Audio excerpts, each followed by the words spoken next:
Hi everyone, welcome to my channel Shasmina's diary. மீண்டும் ஒரு புதிய முயற்சி உங்கள் எல்லாரோடையுமே ஷேர் பண்ணுறதுல ரொம்பவுமே மகிழ்ச்சி. இன்றைக்கி நாம் ஸ்ரீலங்கன் ஸ்பெஷல் தொதல் எப்படி என்னோட ஸ்டைலில் பண்ணுறதுன்னு தான் பார்க்க போகிறோம். இது ரொம்ப ரொம்ப டேஸ்டியான ஹெல்த்தியான ரெசிபியும் கூட. இதில் நாம் சர்க்கரை, ஆயில், நெய் இப்படி எதுவுமே சேர்க்க போகிறதில்ல. அண்ட் அதோட வீட்டில் இருக்கக்கூடிய குறைவான இன்க்ரீடியன்ஸ் வச்சு தான் இதை பண்ண போகிறோம். செய்கிறதுமே ரொம்ப ஈஸி. பிகினர்ஸ் கூட இது ரொம்ப ஈஸியாகவே செஞ்சிடலாம். இதை பார்க்குறதுக்கு எந்தளவு கலர்ஃபுல்லாக இருக்கோ அந்தளவுக்கு டேஸ்ட்டுமே சூப்பராகவே இருக்கும்.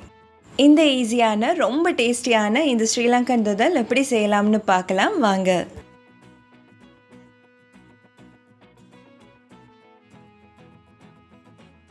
முதலாவதாக இந்த ரெசிபி பண்ணுறதுக்கு தேவையான பொருட்கள் பார்த்துடலாம். இதுக்காக 50 கிராம் வறுத்த அரிசி மா எடுத்து வச்சுருக்கேன்.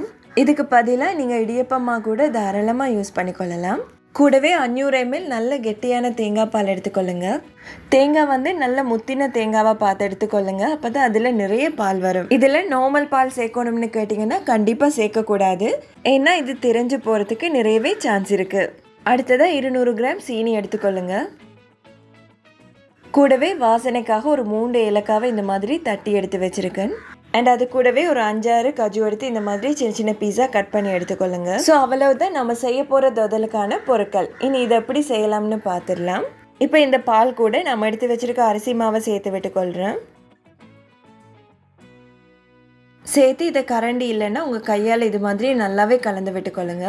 நாம் இதை தொதல் செய்யும் போது கூட டிரெக்டாகவே சேர்த்து விட்டுக்கொள்ளலாம். பட் இந்த மாதிரி செய்யும் போது பிகினர்ஸுக்கு ரொம்ப யூஸ்ஃபுல்லாக இருக்கும். அண்ட் இதோட இது ரொம்பவே ஈஸியான மெத்தட். இதை நம்ம டிரெக்டாக பாகில் சேர்த்து பண்ணும்போது அரிசிமா கட்டி படுறதுக்கு நிறையவே சான்ஸ் இருக்குது. ஸோ அரிசிமாவை இந்த மாதிரி கலந்து விட்டுக்கொள்ளுங்க. இப்போ இதை நல்லாவே மிக்ஸ் பண்ணி எடுத்ததுக்கு அப்புறமா இது ஓரமாக இருக்கட்டும். இது பார்த்தீங்கன்னா கொஞ்சம் கூட கட்டிகள் இருக்கக்கூடாது. அந்தளவுக்கு இதை மிக்ஸ் பண்ணி விட்டுக்கொள்ளுங்க.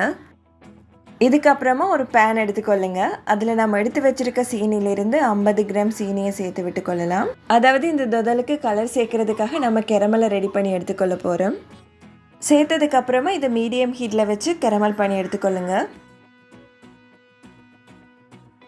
அதாவது இது ஒரு டார்க் கோல்டன் ப்ரௌன் கலர் ஆகிற வரைக்கும் கரண்டி எதுவுமே போடாமல் இந்த மாதிரி மீடியம் ஹீட்டில் வச்சு இதை கெரமல் பண்ணி எடுத்துக்கொள்ளுங்க. இப்போ பார்த்தீங்கன்னா நாம் சேர்த்த சீனி எல்லாமே நல்லா மெல்ட் ஆகி வர இந்த ஸ்டேஜில் ஒரு கரண்டி வச்சு நல்லாவே கலந்து விட்டுக்கொள்ளலாம்.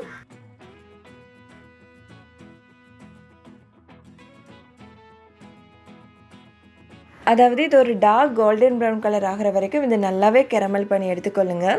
ரொம்ப கரைக்கிடாதீங்க.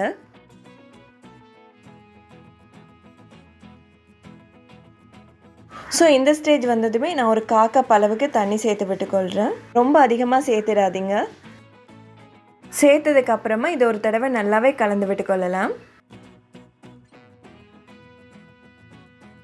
இதுக்கப்புறமா நம்ம எடுத்து வச்சிருக்க மீதமான சீனியையும் இதில் சேர்த்து விட்டுக்கொள்ளுங்க. சேர்த்து இந்த சீனி நல்லாவே கரைகிற அளவுக்கு கலந்து விட்டுக்கொள்ளலாம்.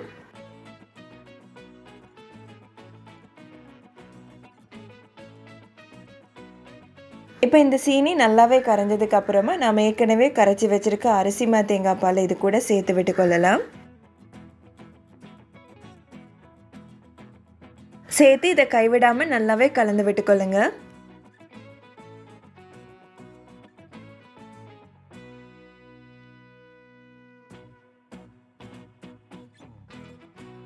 இப்போ இது கூட நான் எடுத்து வச்சிருக்க ஏலக்காவை சேர்த்து விட்டுக்கொள்கிறேன். சேர்த்து இதை மீடியம் ஹீட்டில் வச்சு இதை நல்லாவே கைவிடாமல் கலந்து விட்டுட்டே இருங்க.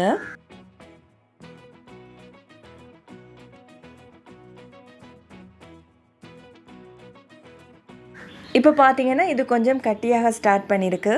ஸோ இதை லோ ஃப்ளேமில் வச்சு பண்ணி எடுத்துக்கொள்ளுங்க. இல்லைன்னா அடிப்பிடிக்க ஆரம்பிச்சிடும்.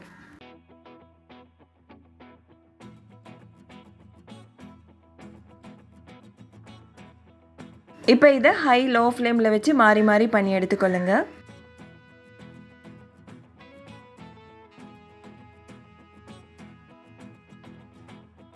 நாம் தேங்காய் பால் சேர்த்ததால் இந்த பால் நல்லாவே வற்றி இதிலிருந்து எண்ணெய் பிரிய ஸ்டார்ட் பண்ணியிருக்கு. ஸோ அதனால் இதில் நம்ம எண்ணெய், பட்டர், நெய் இப்படி எதுவுமே சேர்க்க தேவையில்லை. ஸோ தேங்காய் பால்லேருந்தே உங்களுக்கு நல்லாவே எண்ணெய் பிரிஞ்சு வரும்.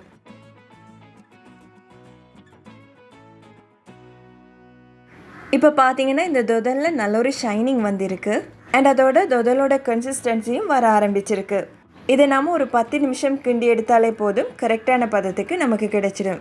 இதில் நான் யூஸ் பண்ணியிருக்க மாவு பார்த்திங்கன்னா எல்லாருமே நார்மலாக வீட்டில் யூஸ் பண்ணுற வறுத்த அரிசி மாவு தான் யூஸ் பண்ணியிருக்கேன். இதுக்கு பதிலாக நீங்கள் இடியப்ப மாவு கூட யூஸ் பண்ணிக்கொள்ளலாம். இப்போ இது கூட கட் பண்ணி வச்சுருக்க கஜுவையும் சேர்த்து நல்லாவே கலந்து விட்டுக்கொள்ளுங்க. இப்போ பார்த்தீங்கன்னா இதில் எண்ணெய் நல்லாவே பிரிஞ்சு வருது. ஸோ இதில் நல்லாவே எண்ணெய் பிரிஞ்சு வர அளவுக்கு இதை நல்லாவே கலந்து விட்டுட்டே இருங்க. அப்போ தான் நாம் செய்கிற தொதலும் கரெக்டான டேஸ்ட்லேயே நமக்கு கிடைக்கும். இப்போ பார்த்தீங்கன்னா இது கரெக்டான ஸ்டேஜுக்கு வந்திருக்கு. இதுதான் பர்ஃபெக்டான பதம். இப்போ ஸ்டவ்வை ஆஃப் பண்ணி விட்டுக்கொள்ளுங்க. இந்த தொதலை நான் பிளேட்டுக்கு மாற்ற போகிறதில்ல. இது மாதிரி ஒரு வாழை இலையில் வச்சு தான் ரோல் பண்ணி எடுக்க போகிறேன்.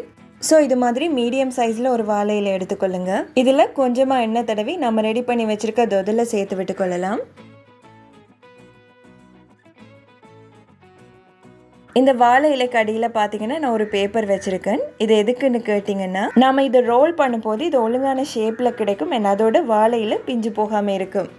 இப்போ இந்த தொதலை உங்களுக்கு தேவையான திக்னஸ் அளவில் இதை ஸ்ப்ரெட் பண்ணி விட்டுக்கொள்ளுங்க.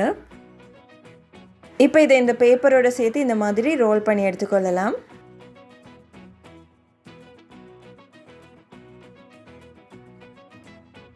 ரோல் பண்ணி எடுத்ததுக்கு அப்புறமா இதோட 2 ஓரங்களையும் இந்த மாதிரி கட்டி விட்டுக்கொள்கிறேன்.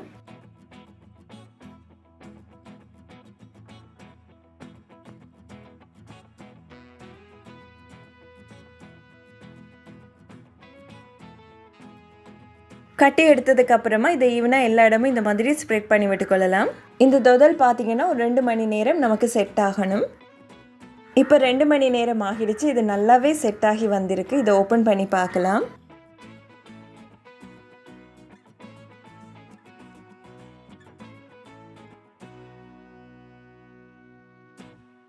நம்மளுடைய தொதல் ரொம்ப பர்ஃபெக்டான கலரில் ரொம்ப சூப்பராகவே ரெடியாகி வந்திருக்கு. இப்போ இதை உங்களுக்கு பிடிச்ச அளவில் கட் பண்ணி எடுத்துக்கொள்ளுங்க. இது நாம் வீட்டில் நார்மலாக செய்கிற தொதலை விட கொஞ்சம் டிஃப்ரெண்ட் டேஸ்ட்டில் சூப்பராகவே இருக்கும். ஒரு தடவை இப்படி செஞ்சு பார்த்தீங்கன்னா அடிக்கடி இது மாதிரியே செய்வீங்க. அந்த அளவுக்கு டேஸ்டியாக இருக்கும். ஸோ கண்டிப்பாக ட்ரை பண்ணி பாருங்கள். பிகினர்ஸ் கூட இதை எந்த பிழையும் இல்லாமல் ரொம்ப ஈஸியாகவே செஞ்சிடலாம். அந்தளவுக்கு ஈஸியான ரெசிபி. இப்போ இதை நான் பிச்சு காட்டுறேன் பாருங்கள். இதோட டெக்ஸ்சர் எந்த அளவுக்கு சூப்பராக இருக்குன்னு. அந்த அளவுக்கு டேஸ்ட்டுமே ரொம்ப அட்டகாசமாக இருக்கும். ஸோ கண்டிப்பாக நீங்களும் இதே மெத்தடில் ட்ரை பண்ணி பாருங்கள். வீட்டில் இருக்க சின்னவங்கள்லேருந்து பெரியவங்க வர ரொம்ப விரும்பி சாப்பிடுவாங்க. இந்த முயற்சிக்கான பலன் உங்கள் அன்பான ஆதரவும் அழகான சொற்களும் தாங்க. முயற்சி செய்கிறவங்களுக்கு கை கொடுக்கணும்னா உங்கள் அன்பானவங்களுக்கு ஷேர் பண்ணுங்கள், தோள் கொடுங்க. இதே போல் மீண்டும் ஒரு புது முயற்சியில் முடிந்தால் சந்திப்போம். அதுவரை மகிழ்ச்சியாக வாழ்வோம், முடிந்தால் வாழ வைப்போம். Bye bye.